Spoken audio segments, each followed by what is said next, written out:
ਅੱਜ ਆਪਾਂ ਫਿਰ ਬੈਠੇ ਹਾਂ ਪਿੰਡ ਰਟੌਲ ਜਾਂ ਮਨਸੂਰਵਾਲ ਕਹੀਏ, ਜਿੱਥੇ ਮੈਲਬਰੋਸ ਸ਼ਰਾਬ ਫੈਕਟਰੀ ਦੇ ਸਾਹਮਣੇ ਬਹੁਤ ਦਿਨਾਂ ਤੋਂ ਕਈ ਲੋਕ ਉਸੇ ਫੈਕਟਰੀ ਨੂੰ ਬੰਦ ਕਰਵਾਉਣ ਦੇ ਲਈ ਬੈਠੇ ਆ। ਪਰ ਅਜੇ ਤੱਕ ਕੀ ਹੁਣ ਤੱਕ ਵਾਪਰਿਆ ਹੈ ਜਾਂ ਸਰਕਾਰ ਨੇ, ਪ੍ਰਸ਼ਾਸਨ ਨੇ ਕੀ ਸੁਣਵਾਈ ਕੀਤੀ ਆਪਣੇ ਨਾਲ?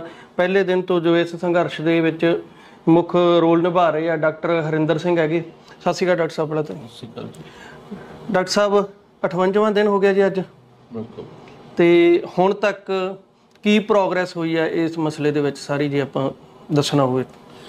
ਖੋਸਾ ਸਾਹਿਬ, ਪ੍ਰੋਗਰੈਸ ਤਾਂ ਹੋਣੀ ਤਾਂ ਪ੍ਰੋਗਰੈਸ ਹੀ ਚਾਹੀਦੀ ਸੀ, ਕਿਉਂਕਿ ਇੱਕ ਮੰਦਭਾਗੀ ਘਟਨਾ ਜਿਹੜੀ ਹੈਗੀ ਹੈ, ਇੱਕ ਕਿਸੇ ਖਾਸ ਖਿੱਤੇ ਦੇ ਵਿੱਚ ਜਿਹੜੀ ਹੈ ਨੋਟਿਸ ਕੀਤੀ ਜਾਂਦੀ ਹੈ, ਕੋਈ ਅਲਾਮਤ ਨੋਟਿਸ ਕੀਤੀ ਜਾਂਦੀ ਹੈ, ਉਹਦੇ ਉੱਤੇ ਲੋਕ ਜਿਹੜੇ ਹੈਗੇ ਆ ਉਹ ਮਤਲਬ ਆਪਣੇ ਪ੍ਰਸ਼ਾਸਨ ਨੂੰ ਸੁਚੇਤ ਕਰਦੇ ਆ। ਇੱਕ ਆਪਣੇ ਇਲਾਕੇ ਦੇ ਵਿੱਚ ਜਿਹੜੀ ਇੱਕ ਫੈਕਟਰੀ ਹੈ ਉਹਨੂੰ ਉਹਦਾ ਕਾਰਨ ਸਮਝਦੇ ਆ, ਤਾਂ ਉਹ ਗੱਲ ਤਾਂ ਇੰਨੀ ਕੀ ਹੈ ਨਾ ਕਿ ਇੱਥੋਂ ਸ਼ੁਰੂ ਹੁੰਦੀ ਹੈ। ਪਰ ਮੈਂ ਇਹ ਸਮਝਦਾ ਕਿ ਉਸ ਅਲਾਮਤ ਨੂੰ ਸੁਚੇਤ ਕਰਦਿਆਂ ਕਰਦਿਆਂ ਸਾਨੂੰ ਤਾਂ 60 ਦਿਨ, ਜਿਸ ਤਰ੍ਹਾਂ ਤੁਸੀਂ ਆਪ ਹੀ ਗੱਲ ਕੀਤੀ ਹੈ ਤੁਹਾਡੇ ਨੋਟਿਸ ਜਾ ਕੇ, ਕੱਲ ਮੇਰੇ ਖਿਆਲ ਕੱਲ ਜਾਂ ਪਰਸੋਂ ਨੂੰ 2 ਮਹੀਨੇ ਹੋ ਜਾਣੇ। ਸੋ ਮਤਲਬ ਇੱਕ ਤਸਵੀਰ ਹੋਰ ਸਾਹਮਣੇ ਜਿਹੜੀ ਆ ਗਈ, ਉਲਟਾ ਮਤਲਬ ਜਿਵੇਂ ਕਹਿੰਦੇ ਆ ਨਾ ਵੀ ਉਹ ਜਦੋਂ ਕੋਈ ਕਿਸੇ ਗੱਲ ਨੂੰ ਆਪਾਂ ਰੱਖ ਲੈਂਦੇ ਆ ਤਾਂ ਉਹ ਖਿੱਲਰਦੀ ਆ, ਤਾਂ ਉਹ ਖਿੱਲਰਨ ਦਾ ਭਾਵ ਇਹ ਹੈਗਾ ਕਿ ਦੇਖੋ ਮਤਲਬ ਗੱਲ ਤਾਂ ਇਹ ਕੀਤੀ ਸੀ ਕਿ ਇੰਨੀ ਕੁ ਸਮੱਸਿਆ ਤੇ ਇਹਦਾ ਕੋਈ ਹੱਲ ਲੱਭੀਏ। ਠੀਕ ਹੈ, ਇਹ ਫੈਕਟਰੀ ਬੰਦ ਹੋਵੇ ਜੀ, ਠੀਕ ਹੈ, ਔਰ ਜੋ ਪੰਜਾਬ ਦੇ ਵਿੱਚ ਕਿਤੇ ਵੀ ਇਸ ਤਰ੍ਹਾਂ ਦਾ, ਪਰ ਹੋ ਕੀ ਰਿਹਾ ਹੈ? ਉਲਟਾ ਇਹ ਹੋਇਆ ਕਿ ਸਗੋਂ ਸਾਨੂੰ ਤਾਂ ਹੁਣ ਇਹ ਮਤਲਬ ਅਸੀਂ ਇਸ ਲੈਵਲ ਤੇ ਪਹੁੰਚ ਗਏ ਹਾਂ ਕਿ ਅਗਰ 60 ਦਿਨਾਂ ਦੇ ਵਿੱਚ ਸਾਡੇ ਪ੍ਰਸ਼ਾਸਨ ਦੀ, ਸਾਡੇ ਸਿਸਟਮ ਦੀ ਇਹ ਤਸਵੀਰ ਜਿਹੜੀ ਸਾਡੇ ਸਾਹਮਣੇ ਆਈ ਹੈ 60 ਦਿਨਾਂ ਦੇ ਵਿੱਚ, ਅਸੀਂ ਕਿੱਥੇ ਖੜੇ ਹਾਂ? ਇਹ ਸਭ ਤੋਂ ਹੈਰਾਨੀਦਾਇਕ ਤੇ ਜਿਹੜੀ ਹੈਗੀ ਹੈ ਚਿੰਤਾਜਨਕ ਤਸਵੀਰ ਇਹ ਸਾਹਮਣੇ ਆ ਗਈ ਅੱਜ। ਜਿਵੇਂ ਜਿਵੇਂ ਦਿਨ ਪ੍ਰਤੀ ਦਿਨ ਜਿਵੇਂ ਅਸੀਂ ਅੱਗੇ ਜਾਂਦੇ ਰਹੇ ਹਾਂ, ਅੱਜ ਕੁਝ ਹੋਵੇਗਾ, ਕੱਲ ਕੁਝ ਹੋਵੇਗਾ, ਇੱਦਾਂ ਹੋਏਗਾ, ਇੱਦਾਂ ਟੈਸਟਿੰਗ ਹੋਣਗੀਆਂ ਜਾਂ ਕੁਝ ਵੀ ਵਟ ਐਵਰ, ਜੋ ਵੀ ਕੋਈ ਸੋਲਿਊਸ਼ਨ ਹੋਣੇ ਚਾਹੀਦੇ ਆ ਜੋ ਉਹ ਹੋਣਗੇ, ਪਰ ਕਿਤੇ ਵੀ ਨਹੀਂ ਦਿਸ ਰਿਹਾ, ਕਿਤੇ ਵੀ ਨਹੀਂ ਕੋਈ ਮਤਲਬ ਅਜੇ ਤੱਕ ਇਸ ਤਰ੍ਹਾਂ ਲੱਗ ਰਿਹਾ ਹੈ ਜਿਵੇਂ ਕੁਝ ਹੋਇਆ ਹੀ ਨਹੀਂ, ਸਿਵਾਏ ਇਹਨਾਂ ਧਰਨਾਕਾਰੀਆਂ ਤੋਂ, ਇੱਥੇ ਮਤਲਬ ਇਹਨਾਂ ਪਿੰਡਾਂ ਦੇ ਲੋਕਾਂ ਤੋਂ ਬਿਨਾਂ ਵੀ ਜਿਵੇਂ ਕੋਈ ਮਤਲਬ ਪ੍ਰਸ਼ਾਸਨ ਨੂੰ ਤਾਂ ਜਦ ਕਿ ਪੂਰੇ ਹਿੰਦੁਸਤਾਨ ਦੇ ਵਿੱਚ ਗੱਲ ਚੱਲ ਰਹੀ ਹੈ। ਜਗ੍ਹਾ ਜਗ੍ਹਾ ਤੋਂ ਲੋਕ ਟਵੀਟ ਕਰ ਰਹੇ ਨੇ, ਵਾਤਾਵਰਨ ਪ੍ਰੇਮੀ ਜਿਹੜੇ ਹੈਗੇ ਇਸ ਸੰਬੰਧੀ ਚਿੰਤਤ ਨੇ। ਠੀਕ ਹੈ, ਆਲ ਇੰਡੀਆ ਦੇ ਵਿੱਚ ਨਹੀਂ, ਪੂਰੇ ਵਰਲਡ ਦੇ ਵਿੱਚ ਚੱਲ ਰਹੀ ਹੈ। ਪਰ ਦੂਸਰੇ ਪਾਸੇ ਸਾਡੇ ਇੱਥੋਂ ਦਾ ਲੋਕਲ ਦਾ ਪ੍ਰਸ਼ਾਸਨ, ਡਿਸਟ੍ਰਿਕਟ ਦਾ ਪ੍ਰਸ਼ਾਸਨ ਤੱਕ ਵੀ ਜਿਹੜਾ ਹੈਗਾ, ਉਹ ਤੁਸੀਂ ਕਿਤੇ ਨਾ ਜਾ ਕੇ ਤਾਂ ਗੇੜਾ ਤਾਂ ਮਾਰੋ ਜਿਵੇਂ ਸਭ ਕੁਝ ਸੁੱਖ ਸ਼ਾਂਤੀ ਹੁੰਦੀ ਹੈ। ਸੋ ਇਹ ਸਭ ਤੋਂ ਵੱਡੀ ਚਿੰਤਾ ਦਾ ਵਿਸ਼ਾ ਤਾਂ ਇਹ ਹੈ ਕਿ ਕੀ ਅਸੀਂ ਇਹੋ ਜਿਹੇ ਮਾਹੌਲ ਦੇ ਵਿੱਚ ਰਹਿ ਰਹੇ ਹਾਂ? 21ਵੀਂ ਸਦੀ ਹੈ, ਕਿੱਦਾਂ ਦੀਆਂ ਮਤਲਬ ਦੂਸਰੀ ਸਾਈਡ ਤੋਂ ਇਹ ਹੈਗਾ ਕਿ ਕੁਝ ਵੀ ਵਾਪਰ ਸਕਦਾ ਹੈ ਕਿਸੇ ਵੀ ਟਾਈਮ। ਸਾਡੀਆਂ ਪ੍ਰਸ਼ਾਸਨਿਕ ਪ੍ਰਕਿਰਿਆਵਾਂ ਜਿਹੜਾ ਸਾਡਾ ਢਾਂਚਾ ਹੈ ਉਹ ਇੰਨਾ ਸੁਚੇਤ ਹੋਣਾ ਚਾਹੀਦਾ, ਪਰ ਦੂਸਰੇ ਪਾਸੇ ਤਸਵੀਰ ਜਿਹੜੀ ਸਾਡੇ ਸਾਹਮਣੇ ਆ ਰਹੀ ਹੈ ਉਹ ਬੜੀ ਵਿਲੱਖਣ ਹੈ।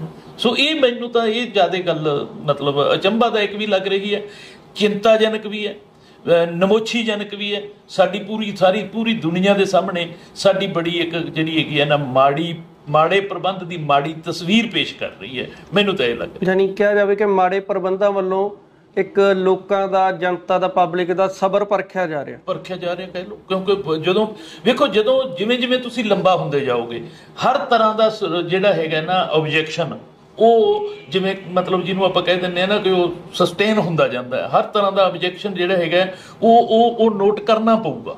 ਠੀਕ ਹੈ, ਉਹਨੂੰ ਮੰਨਣਾ ਪਊਗਾ।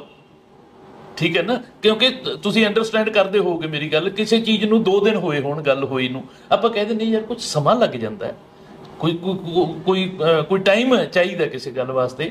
ਪਰ ਅਕਸਰ ਕੀ ਤੁਸੀਂ 2-2 ਮਹੀਨਿਆਂ ਬਾਅਦ ਕੀ ਕਹੋਗੇ? ਕੀ ਨਹੀਂ ਹੋਇਆ? ਵਾਟਰ ਦੀਆਂ ਰਿਪੋਰਟਾਂ ਗਈਆਂ, ਕੋਈ ਟੈਸਟ ਨਹੀਂ ਹੋ ਸਕੀਆਂ। ਠੀਕ ਹੈ, ਪਾਣੀ ਦੀ ਸੈਂਪਲਿੰਗ 2-2 ਵਾਰੀ ਹੋ ਜਾਂਦੀ ਹੈ, ਕੁਝ ਵੀ ਅਜੇ ਲੋਕਾਂ ਦੇ ਸਾਹਮਣੇ ਨਹੀਂ ਆ ਰਿਹਾ। ਸੋ ਮਤਲਬ ਬੜੀ, ਮੈਂ ਹੁਣ ਦੁਬਾਰਾ ਕੀ ਕਹਾਂ ਉਹਨੂੰ, ਕਿ ਜਿੱਥੇ ਇਹ ਇੱਕ ਚਿੰਤਾਜਨਕ ਹੈ, ਨਮੋਛੀਜਨਕ ਹੈ, ਉੱਥੇ ਸ਼ਰਮਦਾਇਕ ਵੀ ਹੈਗੀ ਹੈ। ਮੈਨੂੰ ਤਾਂ ਇਹ ਲੱਗ ਰਿਹਾ। ਹੁਣ ਜੇ ਦੇਖਿਆ ਜਾਵੇ, ਪਹਿਲਾਂ ਆਪਣੇ ਜ਼ਿਲ੍ਹਾ ਪ੍ਰਸ਼ਾਸਨ ਵੱਲੋਂ ਸੈਂਪਲ ਲਏ ਗਏ, ਫਿਰ ਆਇਆ ਪ੍ਰਦੂਸ਼ਣ ਕੰਟਰੋਲ ਬੋਰਡ ਆਇਆ, ਫਿਰ NGT ਨੂੰ ਲੈ ਕੇ ਸੀਚੇਵਾਲ ਸਾਹਿਬ ਆਏ। ਠੀਕ ਹੈ, ਤੇ ਉਹ ਰਿਪੋਰਟਾਂ ਕਿੱਥੇ ਫਸੀਆਂ ਰਹਿ ਗਈਆਂ? ਕੀ ਕਹਿ ਸਕਦੇ, ਇਹੀ ਤਾਂ ਗੱਲ। ਇਹੀ ਹੀ ਤਾਂ ਮੈਂ ਕਹਿਣਾ ਚਾਹ ਰਿਹਾ ਨਾ ਵੀ ਉਹ ਕੀ ਕਾਰਨ ਕੀ ਨੇ ਉਹਨਾਂ ਦੇ, ਕਿਉਂ ਐਸਾ ਹੋ ਰਿਹਾ ਹੈ। ਇੱਕ ਪਾਸੇ ਮਤਲਬ ਜਿਹੜਾ ਹੈਗਾ ਹੁਣ ਤੁਸੀਂ ਦੇਖਿਆ ਹੋਣਾ ਇਹ ਜਿਹੜੇ ਆਹ ਫੈਕਟਰੀ ਵਾਲੇ ਵੀ ਉਹ ਧਰਨਾ ਲਾ ਕੇ ਬੈਠੇ ਹੋਏ ਨੇ, ਠੀਕ ਹੈ। ਇਲਾਕੇ ਦੇ ਲੋਕ ਜਿਹੜੀਆਂ ਮਤਲਬ ਜਿਹੜੇ ਬੜੀ ਐਗਰੈਸ਼ਨ ਦੇ ਨਾਲ, ਠੀਕ ਹੈ, ਲੋਕਾਂ ਨੂੰ, ਕਿਉਂਕਿ ਲੋਕਾਂ ਨੂੰ ਇਹ ਲੱਗ ਰਿਹਾ ਸੀਗਾ ਕਿ ਸਮੱਸਿਆ ਇਹ ਜਿਹੜੀ ਹੈ ਨਾ ਇਹ ਵੱਧ ਚੁੱਕੀ ਹੈ, ਕਿਉਂਕਿ ਇਕੱਲੇ ਇੱਕ ਬੋਰ ਦੀ ਗੱਲ ਨਹੀਂ ਹੈ, ਜਗ੍ਹਾ ਜਗ੍ਹਾ ਤੇ ਲੋਕਾਂ ਨੂੰ ਪਾਣੀ ਦੀ ਮਤਲਬ ਜਿਹੜਾ ਨੋਟਿਸ ਕਰ ਰਹੇ ਸੀ ਲੋਕ ਕਿ ਪਾਣੀ ਦੀ ਕੋਈ ਪ੍ਰੋਬਲਮ ਹੈਗੀ ਹੈ। ਸੋ ਉਹ ਮਤਲਬ ਕਹਿਣ ਦਾ ਵੀ ਇਹ ਸਾਰੀ ਚੀਜ਼ ਜਦੋਂ ਸਾਹਮਣੇ ਆਉਂਦੀ ਹੈ ਤਾਂ ਉਸ ਤੋਂ ਬਾਅਦ ਅੱਗੇ ਆਉਣਾ ਤਾਂ ਪ੍ਰਸ਼ਾਸਨ ਨਹੀਂ ਸੀ ਨਾ, ਬਿਲਕੁਲ ਸਰਕਾਰ ਦਾ ਹੀ ਫਰਜ਼ ਸੀ ਨਾ। ਔਰ ਸਰਕਾਰਾਂ ਨੂੰ ਇਨਫੋਰਮ ਕਰ ਲਓ, ਦੱਸ ਲਓ, ਕੁਛ ਵੀ ਕਰ ਲਓ, ਕੋਈ ਬੜੀ ਮੈਂ ਹੁਣ ਵਾਰ-ਵਾਰ ਇੱਕੋ ਗੱਲ ਕਰਦੇ ਚੰਗੇ ਨਹੀਂ ਲੱਗੀਦਾ ਕਿ ਵਾਕਿਆ ਹੀ ਮਤਲਬ ਸਾਡੇ ਬੜੀ ਚਿੰਤਾ ਦਾ ਵਿਸ਼ਾ ਹੈ। ਹੁਣ ਤਾਂ ਜੇ ਕਹੀਏ ਉੱਥੇ ਜਦੋਂ ਆਪਾਂ ਮੋਰਚੇ ਦੇ ਵਿੱਚ ਲੋਕਾਂ ਤੋਂ ਵੱਖ-ਵੱਖ ਉਹਨਾਂ ਤੋਂ ਵਿਚਾਰ ਸੁਣੀਦੇ ਤਾਂ ਹੁਣ ਤਾਂ ਉਹ ਮੂੰਹੋਂ ਇਹ ਕਹਿਣ ਲੱਗ ਗਏ ਕਿ ਕਿਤੇ ਕੋਈ ਜੁਗਾੜਬੰਦੀ ਤਾਂ ਨਹੀਂ ਸੈੱਟ ਹੋ ਰਹੀ ਕਿ ਸੈਂਪਲ ਫੇਲ ਕਰਵਾਏ ਜਾ ਸਕਣ ਜਿਹਦੇ ਨਾਲ ਇਹ ਆ ਜਾਏ ਕਿ ਪਾਣੀ ਤਾਂ ਖਰਾਬ ਹੀ ਨਹੀਂ ਹੈਗਾ। ਤੇ ਲੋਕੀ ਤਾਂ ਇਸ ਪੱਧਰ ਤੱਕ ਸੋਚਣ ਲੱਗ ਗਏ, ਪਰ ਲੋਕਾਂ ਨੂੰ ਜਦੋਂ ਪੁੱਛੀਦਾ ਵੀ ਜੇ ਮੰਨ ਲਓ ਇਹ ਹੋ ਜਾਂਦਾ ਫਿਰ ਕੀ ਤੁਸੀਂ ਉੱਠੋਗੇ, ਉਹ ਕਹਿੰਦੇ ਅਸੀਂ ਤਾਂ ਉੱਠਣਾ ਨਹੀਂ। ਫਿਰ ਕੀ ਕੱਲ ਨੂੰ ਇਹ ਕੋਈ ਟਕਰਾਅ ਵਾਲੀ ਸਥਿਤੀ ਨਹੀਂ ਬਣੂਗੀ? ਦੇਖੋ ਜਦੋਂ ਤੁਸੀਂ ਦੇਖੋ ਖੋਸਾ ਸਾਹਿਬ, ਇੱਕ ਹੈਗਾ ਕਿ ਜਿਹੜਾ ਲੋਕਤੰਤਰਕ ਵਿਧੀ ਵਿਧਾਨ ਹੈ ਇਹਦੇ ਵਿੱਚ ਇੱਕ ਵਿਸ਼ਵਾਸ ਜਿਹੜਾ ਹੈਗਾ ਨਾ, ਸਭ ਤੋਂ ਵੱਡੀ ਚੀਜ਼ ਹੈ ਵਿਸ਼ਵਾਸ ਇਹਦੇ ਵਿੱਚ, ਕਿਉਂਕਿ ਵਿਸ਼ਵਾਸ ਦੇ ਆਧਾਰ ਤੇ ਹੀ ਉੱਪਰ ਤੱਕ ਮਤਲਬ ਸੈਂਟਰ ਦਾ ਸਿਸਟਮ ਹੈ, ਰਾਜਾਂ ਦਾ ਸਿਸਟਮ ਹੈ, ਫਿਰ ਜ਼ਿਲ੍ਹਾ ਵਾਈਜ਼ ਸਿਸਟਮ ਹੈ, ਫਿਰ ਉਸ ਤੋਂ ਇਹ ਸਾਰਾ ਇੱਕ ਮਤਲਬ ਇੱਕ ਨਾ ਕੌਨਫੀਡੈਂਸ ਹੁੰਦਾ ਹੈ। ਹੁਣ ਜਦੋਂ ਸਾਡੇ ਕੋਈ ਅਫਸਰ ਆਉਂਦੇ ਨੇ, ਤਹਿਸੀਲਦਾਰ ਸਾਹਿਬ ਆਉਂਦੇ ਨੇ, SDM ਸਾਹਿਬ ਆਉਂਦੇ ਆ, DC ਸਾਹਿਬ ਆਉਂਦੇ ਆ, ਲੋਕਾਂ ਨੂੰ ਕੀ ਮਤਲਬ ਕਿ ਲੋਕਾਂ ਨੂੰ ਇਹ ਪਤਾ ਹੁੰਦਾ ਨਾ, ਇੱਕ ਵਿਸ਼ਵਾਸ ਹੁੰਦਾ ਹੈ ਕਿ ਸਾਡੇ ਅਫੀਸਰ ਨੇ, ਇਹਨਾਂ ਨੂੰ ਕੁਝ ਮਤਲਬ ਇੱਥੋਂ ਤੱਕ ਇਹਨਾਂ ਦਾ ਅਧਿਕਾਰ ਖੇਤਰ ਹੈ, ਇਸ ਗੱਲ ਦੇ ਵਿੱਚ ਐਕਸ਼ਨ ਲੈ ਲੈਣਗੇ, ਸਾਡੀ ਸਮੱਸਿਆ ਨੂੰ ਤੋਂ ਸਾਨੂੰ ਨਿਜਾਤ ਦਵਾ ਦੇਣਗੇ। ਇੱਕ ਕੌਨਫੀਡੈਂਸ ਹੈ ਨਾ, ਇੱਕ ਵਿਸ਼ਵਾਸ। ਸੋ ਉਹ ਵਿਸ਼ਵਾਸ ਜਿਹੜਾ ਹੈਗਾ ਉਹ ਕਿਤੇ ਨਾ ਕਿਤੇ ਸਾਡਾ ਜਿਹੜਾ ਹੈ ਬੜੇ ਲੰਬੇ ਸਮੇਂ ਤੋਂ ਟੁੱਟ ਰਿਹਾ ਸੀ। ਵਾਰ-ਵਾਰ ਚਿੰਤਕ ਲੋਕ ਇਸ ਗੱਲ ਤੇ ਚਿੰਤਾ ਕਰਦੇ ਰਹਿੰਦੇ ਸੀ ਕਿ ਇਹ ਵਿਸ਼ਵਾਸ ਬਹਾਲ ਰਹਿਣਾ ਚਾਹੀਦਾ ਭਾਈ। ਜਿਹੜੇ ਵੀ ਲੋਕ ਸਮਿਆਂ ਤੇ ਇਦੋਂ ਪਿਛਲੇ ਸਮਿਆਂ ਦੇ ਵਿੱਚ ਵੀ ਇਹਨਾਂ ਕੁਰਸੀਆਂ ਤੇ, ਇਹਨਾਂ ਅਹੁਦਿਆਂ ਤੇ, ਇਹਨਾਂ ਰੁਤਬਿਆਂ ਤੇ ਬੈਠੇ ਹੁੰਦੇ ਸੀ, ਉਹਨਾਂ ਨੂੰ ਵਾਰ-ਵਾਰ ਆਮ ਲੋਕ ਜਿਹੜੇ ਸੀ ਨਾ ਇਹ ਗੱਲ ਕਹਿੰਦੇ ਸੀ ਕਿ ਵਿਸ਼ਵਾਸ ਨਾ ਤੋੜੋ। ਜਦੋਂ ਤੁਸੀਂ ਪੰਚਾਇਤੀ ਇਲੈਕਸ਼ਨ ਜਿਸ ਤਰੀਕੇ ਨਾਲ ਹੋਣੀ ਚਾਹੀਦੀ ਉਵੇਂ ਹੋਣ ਦਿਓ, ਨਾ ਇਹ ਗੱਲਾਂ ਕਰੋ, ਨਾ ਤੁਸੀਂ ਮਤਲਬ ਜਿਹੜਾ ਵਿਧੀ ਵਿਧਾਨ ਜਿਹੜਾ ਬਣਿਆ ਹੋਇਆ ਇੱਕ MLA ਦੀ ਇਲੈਕਸ਼ਨ ਦੇ ਵਿੱਚ ਤੁਸੀਂ ਮਤਲਬ ਗਲਤ ਚੀਜ਼ਾਂ ਵਾੜ ਰਹੇ ਹੋ, ਤੁਸੀਂ ਨਸ਼ੇ ਖਰੀਦੋ ਫਰੋਖਤ, ਇਹ ਸਾਰੀ ਵਿਸ਼ਵਾਸ ਤੋੜ ਰਹੀ ਹੈ। ਉਹ ਵਿਸ਼ਵਾਸ ਟੁੱਟਦਾ ਅੱਜ ਇੱਥੇ ਆ ਚੁੱਕਿਆ ਹੈ ਕਿ ਤੁਸੀਂ ਅੱਜ ਕਿਸੇ ਵੀ ਮਤਲਬ ਕਿਸੇ ਪ੍ਰਦਰਸ਼ਨਕਾਰੀ ਨੂੰ, ਕਿਸੇ ਸੰਸਥਾ ਨੂੰ, ਕਿਸੇ ਨੂੰ ਪੁੱਛ ਕੇ ਵੇਖ ਲਓ ਕਿ ਜੇਕਰ ਤੁਹਾਨੂੰ ਸਾਡਾ ਪ੍ਰਬੰਧ ਜਿਹੜਾ ਹੈਗਾ ਇਹ ਇਸ ਚੀਜ਼ ਦਾ ਆਹ ਹੱਲ ਦਿੰਦੇ ਹੈ, ਉਹ ਕਹਿੰਦੇ ਜੀ ਯਕੀਨ ਹੀ ਕੋਈ ਨਹੀਂ। ਹਰ ਥਾਂ ਤੇ ਕਿਹਾ ਜਾ ਰਿਹਾ ਜੀ ਵਿਸ਼ਵਾਸ ਹੀ ਕੋਈ ਨਹੀਂ। ਤੁਸੀਂ ਕਹੋ ਕਿ ਜੀ ਤੁਹਾਡਾ ਸਰਕਾਰੀ ਟੈਸਟ ਕਰਵਾ ਦਿਆਂਗੇ ਜਾਂ ਆਹ ਕਰਵਾ ਦਿਆਂਗੇ, ਰਿਪੋਰਟ ਤਿਆਰ ਕਰਵਾ ਲਾਂਗੇ, ਲੋਕ ਕਹਿੰਦੇ ਯਕੀਨ ਹੀ ਕੋਈ ਨਹੀਂ ਜੀ, ਵਿਸ਼ਵਾਸ ਹੀ ਕੋਈ ਨਹੀਂ। ਕਿਉਂਕਿ ਸਾਡੇ ਪਿਛਲੇ ਲੰਬੇ ਸਮੇਂ ਦੇ ਵਿੱਚ ਲੋਕਾਂ ਨੇ ਅੱਖੀਂ ਦੇਖਿਆ ਤੇ ਹੱਡੀ ਹੰਡਾਇਆ ਹੈ ਕਿ ਇੱਥੇ ਸਭ ਕੁਝ ਹੋਇਆ ਹੈ। ਅਦਾਲਤਾਂ ਦੇ ਵਿੱਚੋਂ ਜ਼ਮਾਨਤਾਂ ਮਿਲੀਆਂ ਨੇ, ਠੀਕ ਹੈ, ਅੱਖੋਂ ਪਰੋਖੇ ਕੀਤੇ ਗਏ ਨੇ ਸਬੂਤ, ਠੀਕ ਹੈ। ਉਹ ਸਾਰਾ ਕੁਝ ਜਿਸ ਪਬਲਿਕ ਨੇ ਪਿਛਲੇ ਲੰਬੇ ਸਮੇਂ ਤੋਂ ਆਪਣੇ ਅੱਖੀਂ ਵੇਖਿਆ ਹੋਵੇ ਹੁੰਦਾ, ਉਹ ਕਿਸ ਤਰ੍ਹਾਂ ਯਕੀਨ ਕਰਨਗੇ, ਕਿਵੇਂ ਵਿਸ਼ਵਾਸ ਕਰਨਗੇ? ਲੋਕਾਂ ਦਾ ਯਕੀਨ ਤਾਂ ਜੇ ਆਪਾਂ ਕਹੀਏ ਇਸ ਸਿਸਟਮ ਤੋਂ ਪਰੇ ਜਾਣਾ ਹੀ ਆ। ਆਪਾਂ ਪ੍ਰੈਸ ਕਾਨਫਰੰਸ 'ਚ ਪਰਸੋਂ ਚੌਥੀ ਮੈਂ ਆਹ ਗੱਲ ਕਵਰ ਕੀਤੀ ਜਿਹੜੀ ਤੁਸੀਂ ਅਦਾਲਤਾਂ ਲਈ ਕਹਿ ਕੇ ਹਟਿਆ, ਪਰ ਜੇ ਆਪਾਂ ਜਦੋਂ ਇਹ ਮੋਰਚਾ ਸ਼ੁਰੂ ਹੋਇਆ ਤਾਂ ਪ੍ਰਾਈਵੇਟ ਲੈਬਾਂ ਤੋਂ ਸੈਂਪਲਿੰਗ ਕਰਵਾਈ ਸੀ, 20-20 ਹਜ਼ਾਰ ਰੁਪਏ ਤੱਕ ਸੈਂਪਲਾਂ ਤੇ ਖਰਚਿਆ ਗਿਆ, ਠੀਕ ਆ। ਉਹਨਾਂ ਦੀ ਆਪਾਂ ਨੂੰ 2 ਦਿਨ ਦੇ ਵਿੱਚ ਰਿਪੋਰਟਾਂ ਆ ਗਈਆਂ ਸੀ, ਕਿਉਂਕਿ ਆਪਣਾ ਮਕਸਦ ਇਹ ਸੀਗਾ ਕਿ ਆਪਾਂ ਨਾ ਕੱਲ ਨੂੰ ਕੋਈ ਆਪਾਂ ਨੂੰ ਪਤਾ ਹੋਵੇ ਕਿ ਆਪਾਂ ਇੱਕ ਜਾਇਜ਼ ਕਾਰਨਾ ਕਰਕੇ ਬੈਠੇ ਆ ਨਾ, ਇਸ ਕਰਕੇ ਆਪ ਦੇਖ ਰਹੇ। ਤੇ ਜਿਨ੍ਹਾਂ ਸਰਕਾਰਾਂ ਕੋਲ ਐਡਾ ਵੱਡਾ ਸਿਸਟਮ ਆ ਉਹ 2-2 ਮਹੀਨੇ ਸੈਂਪਲ ਰਿਪੋਰਟ ਹੀ ਨਾ ਦੇਣ, ਫਿਰ ਉੱਥੋਂ ਕੀ ਸਮਝਿਆ ਜਾਊਗਾ ਕਿ ਉਹ ਲੋਕਾਂ ਦਾ ਵਿਸ਼ਵਾਸ ਬਹਾਲ ਥੋੜਾ ਤਾਂ ਤੋੜਨ ਵਾਲੀ ਗੱਲ ਪਹਿਲਾਂ ਕਰ ਰਹੇ। ਇਹਦੇ ਨਾਲ ਹੀ ਇੱਕ ਅਗਲਾ ਜੇ ਆਪਾਂ ਕਹੀਏ ਇਹਨਾਂ ਦਾ ਨਜਾਇਜ਼ ਮਾਈਨਿੰਗ ਵਾਲਾ ਸੀਗਾ ਜੋ 8 ਕਿੱਲਿਆਂ ਦੇ ਕਰੀਬ ਆਪਾਂ ਦੇਖਿਆ ਸੀਗਾ, ਉਹਦੇ ਵਿੱਚ ਕਿੰਨਾ ਜੁਰਮਾਨਾ ਕੀਤਾ ਜੀ? ਉਹਦੀ ਦੇਖੋ ਉਹ ਮੇਰੇ ਨੋਟਸ 'ਚ ਆਇਆ ਵੀ ਉਹ ਕੋਈ ਜਿਹੜੇ ਫੈਕਟਰੀ ਦੇ ਮਾਲਕ ਆ ਉਹਨਾਂ ਨੂੰ ਫਾਈਨ ਕੀਤਾ ਗਿਆ। ਫਾਈਨ ਚਲੋ ਹੋਏਗਾ 10-12 ਲੱਖ, 15 ਲੱਖ, 20 ਲੱਖ ਮੰਨ ਲਿਆ, ਠੀਕ ਹੈ।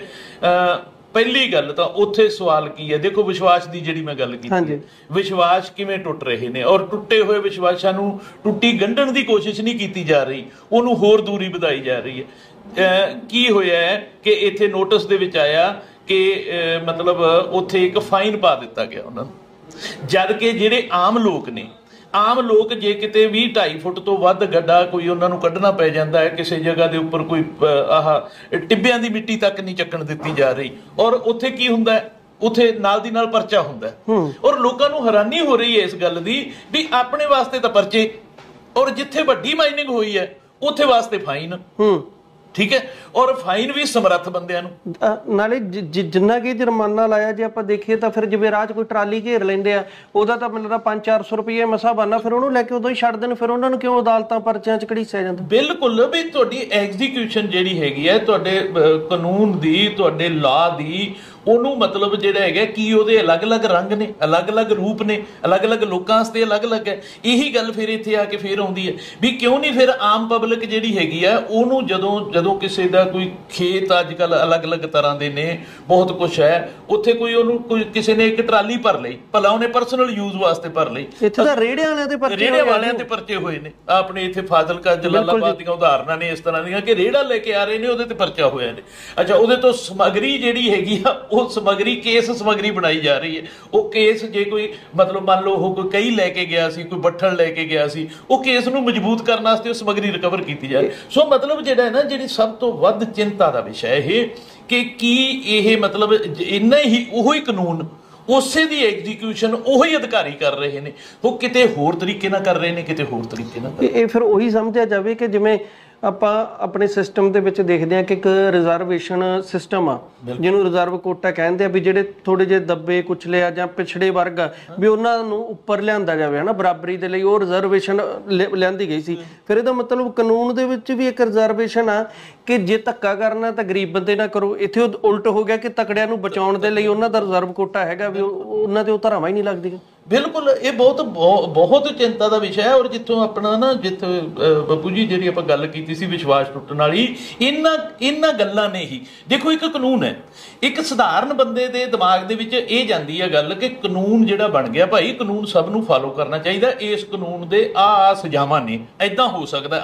ਆਮ ਇਨਸਾਨ ਦੇ ਦਿਮਾਗ 'ਚ ਤਾਂ ਇਹੀ ਗੱਲ ਜਾਂਦੀ ਹੈ ਨਾ ਕਿ ਜੇ ਤੁਸੀਂ ਇਹਦੀ ਵਾਇਲੇਸ਼ਨ ਕੀਤੀ ਤਾਂ ਐਦਾਂ ਹੋ ਸਕਦਾ।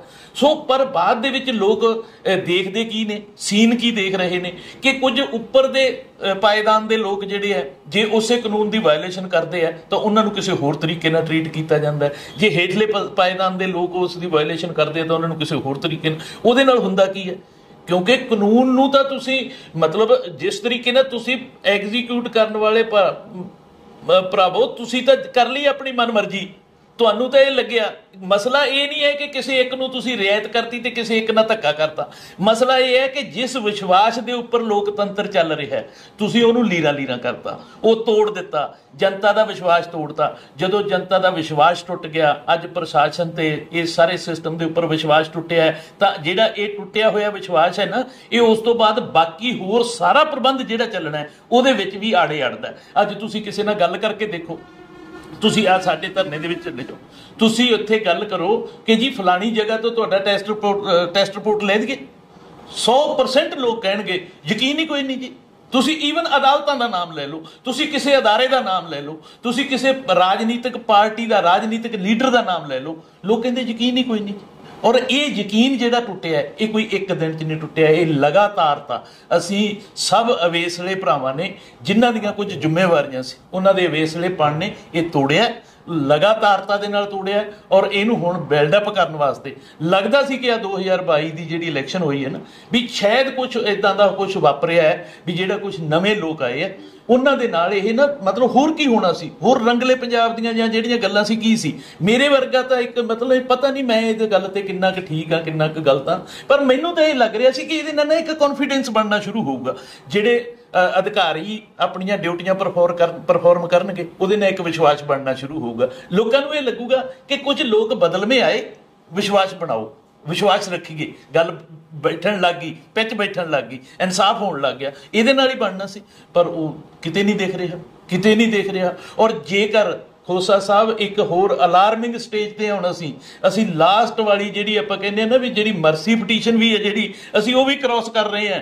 ਅਗਰ ਇਸ ਤਰ੍ਹਾਂ ਦੀਆਂ ਪ੍ਰੈਕਟਿਸ ਕਰਨ ਤੋਂ ਬਾਅਦ 92 ਬੰਦੇ ਸਿਲੈਕਟ ਕਰਦੇ ਨੇ ਲੋਕ ਆਪਣੀ ਇੱਛਾ ਦੇ ਨਾਲ, ਔਰ ਉਹਨਾਂ ਦੀ ਪਰਫਾਰਮੈਂਸ ਵੀ ਅਗਰ ਇਸੇ ਤਰ੍ਹਾਂ ਨਾਲ ਰਹਿੰਦੀ ਹੈ, ਮੈਂ ਇਹਦੇ 'ਚ ਕਿਸੇ ਇੱਕ ਨੂੰ ਬਲੇਮ ਨਹੀਂ ਕਰਦਾ, ਮੈਂ ਓਵਰਆਲ ਗੱਲ ਕਰ ਰਿਹਾ ਕਿ ਅਗਰ ਇਸ ਪ੍ਰਕਿਰਿਆ ਤੋਂ ਗੁਜ਼ਰਨ ਤੋਂ ਬਾਅਦ ਵੀ ਇਹ ਸਮਾਜ ਜਿਹੜਾ ਹੈਗਾ, ਅਗਰ ਇਸ ਐਕਸਰਸਾਈਜ਼ ਤੋਂ ਬਾਅਦ ਵੀ ਨਤੀਜੇ ਇਦਾਂ ਦੇ ਰਹਿਣਗੇ ਤਾਂ ਇਹ ਸਮਾਜ ਦੀ ਇਸ ਤੋਂ ਅਗਲੀ ਸਥਿਤੀ ਜਿਹੜੀ ਹੈ ਉਹ ਮਾਨਸਿਕ ਸਥਿਤੀ ਸੋਚ ਕੇ ਦੇਖੋ ਕਿ ਕੀ ਹੋਏਗੀ, ਔਰ ਲੋਕਾਂ ਦੀ ਮਤਲਬ ਜਿਹੜੀ ਹੈਗੀ ਆ ਐਡੀ ਵੱਡੀ ਬੇਵਿਸ਼ਵਾਸੀ ਜਿਹੜੀ ਹੈ ਉਹ ਸਾਨੂੰ ਕਿੱਥੇ ਲੈ ਕੇ ਜਾਏਗੀ। ਕਿਉਂ ਨਹੀਂ ਚਿੰਤਤ ਇਹ ਲੋਕ, ਜ਼ਿੰਮੇਵਾਰ ਲੋਕ ਇਸ ਗੱਲ ਦੇ ਉੱਤੇ ਕਿ ਇਸ ਤੋਂ ਅਗਲੀ ਸਥਿਤੀ ਦੇ ਵਿੱਚ ਅਸੀਂ ਕਿਹੋ ਜਿਹੇ ਅਗਲੇ ਕਿਸ ਪੜਾਅ 'ਚ ਲੈ ਕੇ ਜਾ ਰਹੇ ਹਾਂ ਸਾਡੇ ਸਮਾਜ ਨੂੰ, ਇਹ ਕੌਣ ਦੇਖੇਗਾ, ਇਹ ਕੌਣ ਸੋਚੂਗਾ ਇਹਦੇ ਬਾਰੇ। ਪਹਿਲਾਂ ਤਾਂ ਬਹੁਤ ਬਹੁਤ ਧੰਨਵਾਦ ਡਾਕਟਰ ਸਾਹਿਬ, ਤੁਸੀਂ ਸਾਨੂੰ ਟਾਈਮ ਦਿੱਤਾ। ਤੇ ਜਿਹੜੀ ਆ ਤੁਸੀਂ ਨਵੇਂ ਲੋਕਾਂ ਵਾਲੀ ਗੱਲ ਕਹੀ ਆ, ਤਾਂ ਮੈਂ ਤੁਹਾਡੇ ਤੋਂ ਬਾਅਦ ਨਾ ਬਾਈ ਸੰਦੀਪ ਸਿੰਘ ਹੋਣਾ ਨਾਲ ਗੱਲ ਕਰੂੰਗਾ, ਉਹ ਕਿਉਂਕਿ ਉਹਨਾਂ ਦੀ ਮੰਤਰੀਆਂ ਨਾਲ ਵੀ ਗੱਲ ਹੋਈ ਆ, ਉਹਨਾਂ ਨੇ ਹਨਾ ਉਹਨਾਂ ਦੇ ਮੂੰਹੋਂ ਕੀ ਕੁਝ ਸੁਣਿਆ ਉਹ ਵੀ ਆਪਾਂ ਆਪਣੇ ਜਿਹੜੇ ਦਰਸ਼ਕ ਆ ਆਪਣੇ ਨਾਲ ਜੁੜੇ ਭੈਣ ਭਰਾ ਉਹਨਾਂ ਤੱਕ ਪਹੁੰਚਾਵਾਂਗੇ ਕਿ ਆਖਰ ਇੱਥੇ ਹੋ ਕੀ ਰਿਹਾ ਹਨ। ਤੇ ਬਹੁਤ ਬਹੁਤ ਧੰਨਵਾਦ ਡਾਕਟਰ ਸਾਹਿਬ। ਉਮੀਦ ਕਰਦੇ ਹਾਂ ਕਿ ਆਉਣ ਵਾਲੀ ਸਵੇਰ, ਆਉਣ ਵਾਲਾ ਹਫ਼ਤਾ ਕਹਿ ਦਿੰਦੇ, ਆਉਣ ਵਾਲਾ ਮਹੀਨਾ, ਆਉਣ ਵਾਲਾ ਸਾਲ ਕਹਿ ਦਿੰਦੇ, ਕੋਈ ਚੰਗਾ ਲੈ ਕੇ ਆਊਗਾ ਸੁਨੇਹਾ ਲੋਕਾਂ ਲਈ, ਕਿਉਂਕਿ ਜਿਹੜੇ ਲੋਕ ਆ ਉਹ ਉੱਠਣ ਵਾਲੇ ਤਾਂ ਹੈ ਨਹੀਂ। ਬਿਲਕੁਲ ਲੋਕ ਤਾਂ ਹੁਣ ਆਪਣੇ ਨਿਰਣੇ ਕਰਕੇ ਹਟਣਗੇ ਜੀ। ਦੇਖੋ ਲੋਕ ਇਸ ਰੌ ਦੇ ਵਿੱਚ ਨੇ, ਲੋਕ ਹੁਣ ਆਪਣੇ ਨਿਰਣੇ ਕਰਕੇ ਹਟਣਗੇ। ਲੋਕ ਦੇਖੋ ਜੇ ਕੋਈ ਅਸਮਰੱਥ ਰਹਿ ਰਿਹਾ, ਮੈਂ ਇਹ ਸਮਝ ਰਿਹਾ, ਮੈਂ ਇੱਥੇ ਮਤਲਬ ਇੱਕ ਚੀਜ਼ ਦੇਖ ਰਿਹਾ, ਇੱਕ ਅਲੱਗ ਨਜ਼ਰੀਆ ਹੈ ਦੇਖਣ ਦਾ। ਮੈਂ ਸਾਰਿਆਂ ਨੂੰ ਅਪੀਲ ਕਰੂੰਗਾ ਭਰਾਵਾਂ ਨੂੰ ਕਿ ਉਸ ਨਜ਼ਰੀਏ ਨਾਲ ਦੇਖੋ। ਮੈਨੂੰ ਇਹ ਲੱਗ ਰਿਹਾ ਕਿ ਥੱਕੇ ਹਾਰੇ ਲੋਕ ਸਭ ਪਾਸੇ ਤੋਂ ਮਤਲਬ ਜਿਹੜਾ ਹੈਗਾ ਅਚਾਟ ਹੋਏ ਲੋਕ ਹੁਣ ਆਪਣੇ ਨਿਰਣੇ ਖੁਦ ਕਰਨ ਵਾਲੇ ਰੌ ਦੇ ਵਿੱਚ ਆਏ ਪਏ ਆ। ਲੋਕ ਇਹ ਥਾਂ ਤੇ ਆ ਜਿਹੜਾ ਤੁਸੀਂ ਕਹਿੰਦੇ ਨਾ, ਕੋਈ ਇਹਨੂੰ ਕਿਸੇ ਐਂਗਲ ਤੋਂ ਲੈ ਰਿਹਾ, ਕੋਈ ਕਿਸੇ ਐਂਗਲ ਤੋਂ ਲੈ ਰਿਹਾ, ਪਰ ਮੈਨੂੰ ਇਹ ਲੱਗਦਾ ਕਿ ਬੇਵਿਸ਼ਵਾਸੀ ਦਾ ਮਾਹੌਲ ਜਿਹਨੂੰ ਕਿਸੇ ਨੇ ਰੋਕਿਆ ਨਹੀਂ, ਉਹ ਪਹੁੰਚਦਾ ਅੱਜ ਇਸ ਕਦਰ ਪਹੁੰਚ ਗਿਆ। ਬਹੁਤ ਮਿਹਰਬਾਨੀ।